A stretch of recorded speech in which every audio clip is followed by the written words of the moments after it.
جو گھر کی عورتیں اسلامی بہنیں ہیں وہ کیا دیکھتی ہیں؟ اچھا صرف غریبوں کا پرابلم نہیں ہے، جو مڈل طبقے کے لوگ ہیں جو مالدار بھی ہیں، اچھا خاصا کماتے ہیں، لیکن ظاہر ہے ان سے بھی زیادہ مالدار لوگ تو ہیں ہی نا دنیا میں۔ اب کسی کے پاس اگر موٹر سائیکل ہے تو وہ گاڑی والے کو دیکھ کر کہتی ہیں دیکھو انہوں نے گاڑی لے لی، اچھا گاڑی والا ہے تو دیکھ کر بولتی ہے انہوں نے تو وی آئی پی والی بڑی والی گاڑی لے لی۔ اچھا اچھی خاصی فیملی ہے، لیکن جب دوسری گھر کی دعوت سے ہو کر آتے تو اس کا فرنیچر دیکھ کر انسپائر ہو گئے ہوتے ہیں، اس کے زیورات دیکھ کے گھر میں جھگڑا شروع ہو جاتا ہے، بندہ کہتا ہے یار میں دعوت میں کیوں لے گیا، دعوت سے گھر آ کر میرے گھر پہ جھگڑا شروع ہو گیا، اتنے مہنگے لباس پہنے تھے، وہ جناب 25 قسم کے کھانے تھے، تم نے تو بیٹے کی شادی میں پکایا ہی کچھ نہیں تھا۔ اب مرد پریشان۔ تو یہاں وہ روایت جس کا مضمون ہے کہ قرب قیامت کے وقت، قیامت سے پہلے، چلے نشانیاں تو بیان ہوتی ہیں، میرے آقا نے یہ بھی ارشاد فرمایا تھا کہ قیامت سے پہلے ایک وقت ایسا آئے گا، خلاصہ حدیث ہے کہ مرد جو ہے اپنے گھر والوں کے ہاتھوں ہلاک ہوگا،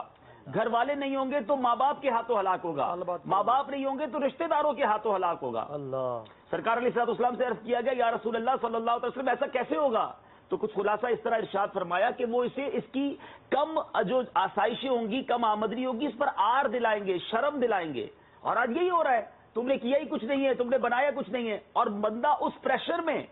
حرام کی طرف جا کر اپنے آپ کو ہلاک کرے گا۔ تو یہاں میں بالخصوص ان اسلامی بہنوں کو، گھر کے ان افراد کو دوبارہ عرض کرتا ہوں، پہلے بھی اپنے سلسلوں میں عرض کیا ہے کہ اگر آپ کے گھر کے جو فرد ہیں، جو مرد ہیں، جو بڑے بھائی ہیں، والد ہیں، ان کی آمدنی کم ہے تو انہیں پریشان نہ کریں، انہیں سپورٹ کریں۔ بی بی فاطمہ خاتون جنت رضی اللہ تعالی عنہا مولا علی کو سپورٹ کرتی تھی، کبھی یہ نہیں کہا کہ آپ کم کما کے لاتے ہیں، کھانے کو کچھ نہیں ہے، تو اگر ہم سپورٹ کریں گے تو یہ گھر اچھا چلے گا۔